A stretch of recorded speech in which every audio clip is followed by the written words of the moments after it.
හරි ඉතින් යාළුවනේ ඔන්න දවස් 3කට පස්සේ මම ආයෙත් ඔයාලට වීඩියෝ එකක් ගෙනාවා.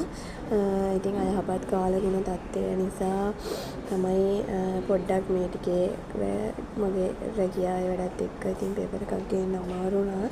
ඉතින් මම අද ඔයාලට පේපර් එකක් ගෙනත් තියෙන ළමයි IQ පේපර් එකක්. මේකෙත් තමයි 1 ඉඳලා 10 වෙනකන් තියෙන්නේ සංඛ්‍යා කියන්නේ රටා කිහිපයක් සංඛ්‍යා රටා වලින් රටා කිහිපයක් තියෙන්නේ 1 ඉඳන් 10 වෙනකන්.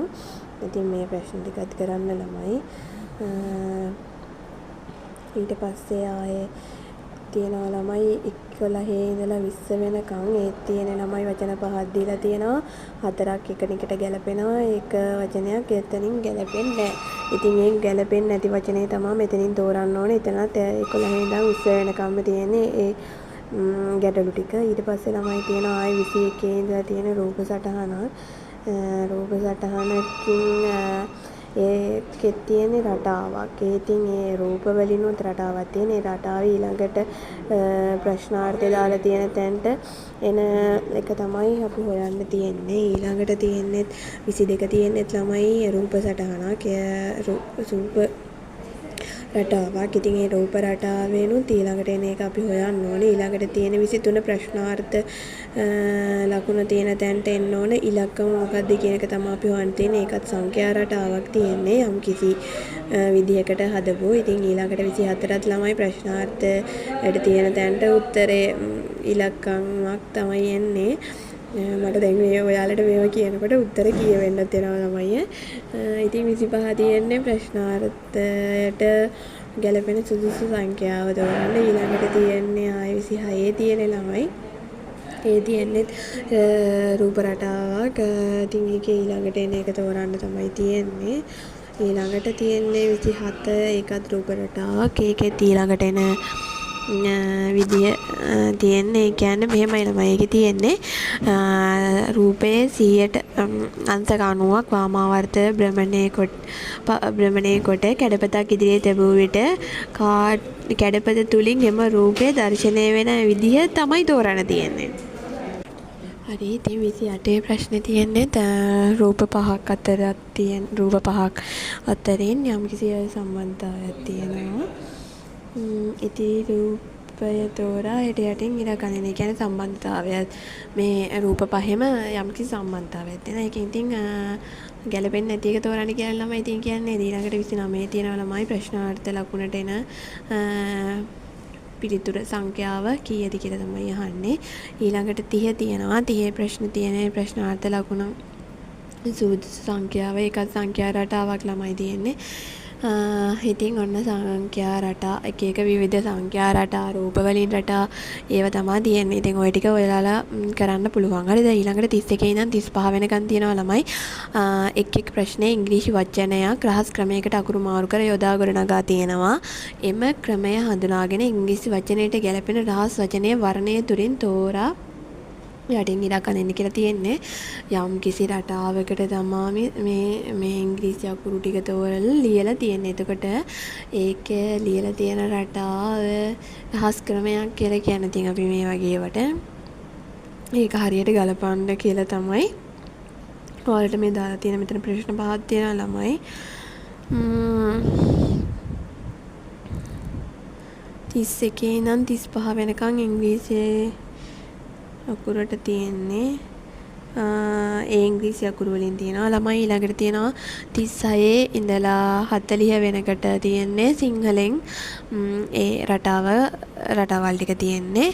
ඊළඟට තියෙනවා ළමයි 41 ඉඳලා 50 වෙනකන් ප්‍රශ්නයට පිළිතුරු ලියන්න කියලා තියෙනවා. මම ප්‍රශ්න කියන්න ළමයි. පළවෙනි එක 41 දුම්රියෙන් යැවීමට ගෙන ආ පාර්සලයක බර වූයේ කිලෝග්‍රෑම් 14ක් සහ එම පාර්සලයේ බරෙන් 8න් එකකි. එම පාර්සලයේ මුරුබල කොපමණද කියලා අහනවා. ඔන්න භාග කිලෝ ගාණක් තමයි තියෙන. කිලෝ 14ක් තියෙනවා. එමකින් 8න් එකක් තියෙනවා. එම පාර්සලයේ මුරුබර කොපමණද කියලා තමයි අහන්නේ. ඊළඟට තියෙනවා 42 2019 වර්ෂයේ පාසල් තැපැල් මගින් යැවීමේදී ස්ථාවර ගාස්තු වශයෙන් රුපියල් 20ක මුද්‍රද පළමු ග්‍රෑම් 250 ඉන් කොටසකට රුපියල් 50 බැගින් මුද්දරද අමතරව ග්‍රෑම් 500කට හෝ ඉන් කොටසකට හෝ තවත් රුපියල් 50 බැගින් මුද්දර ඇලවිය යුතුය. පාර්සලය ලියාපදිංචි කිරීමට පෙර අමතරව රුපියල් 25ක මුද්දර ඇලවිය යුතුය. මෙම අනුව ග්‍රෑම් 800ක බරතේ කුඩු පාර්සලයක් නුවරඑළියේ සිට කොළඹට ලියාපදිංචි ඇපෑලෙන් යැවීමට වැය වෙන මුදල කොපමණද කියලා අහනවා ළමයි. ඉතින් ඔයාලට මුදල සම්බන්ධව ගාණක් තියෙන්නේ එකත් ඔයාලා කරන්න පුළුවන්. 43 තියන ළමයි හෝටලයක සේවය කරන පෙරේරා සිල්වා සිගේරා යන මහතුන්ගේ වේතනවල අනුපාතයට පිළිවෙලින් 3.94.95 කී සිල්වා මහතාට වඩා රුපියල් 4000ක මුදලක් සිගේරා මහතා ලබන්නේ නම් පෙරේරා මහතාගේ මාසික වේතනය සොයන්න කියලා තියෙනවා. ඒක 43 44 තියෙනවා ළමයි. ඊළඟ මුරපොලක රාත්‍රී රාජකාරිය සඳහා ජයලත් පස්වරු 7ට රපෝත්තු කර පැය 7ක්ද ප්‍රේමරත්න පස්වරු 10ට රපෝත්තු කොට පසුදින පෙරවරු 6 තෙක් රාජකාරියේ නිරත වෙති.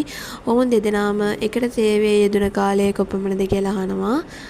ඉතින් ඒකත් ඔයාලට හොයන්න පුළුවන් ළමයි. 45 තියෙනවා. පොත් වෙළඳ සැලක විකිණීම සඳහා රුපියල් 5 බැගින් වූ පැන්සල් 250ද රුපියල් 5 බැගින් වූ පැන්සල් ප්‍රමාණයෙන් හරි අඩක් රුපියල් 10 පැන්සල් ප්‍රමාණයද රුපියල් 5ක් පැන්සල් ප්‍රමාණයද 80ක් රුපියල් 20යි පැන්සල්ද රුපියල් 10 පැන්සල් ප්‍රමාණයෙන් 20ක් රුපියල් 50 පැන්සල්ද තිබිනි. එහි තිබූ පැන්සල් වල වටිනාකම කොපමණද? මටත් ගාන ළමයි කියව ගන්න ටිකක් අමාරු නා. ඔයාලා හදනකොට කොහොමද බලන්නකෝ. ඊළඟට තියෙනවා 46.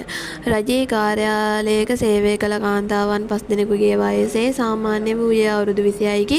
එම කාර්යාලයට අලුතින් බැඳුණු කාන්තාවක් හේතුවෙන් වයස් වල සාමාන්‍ය 27ක් විනි අලුතින් පැමිණි කාන්තාවගේ වයස කීයද කියලා අහන ඔන්න වයස ගැටළු ප්‍රශ්නයක් තියෙනවා ළමයි.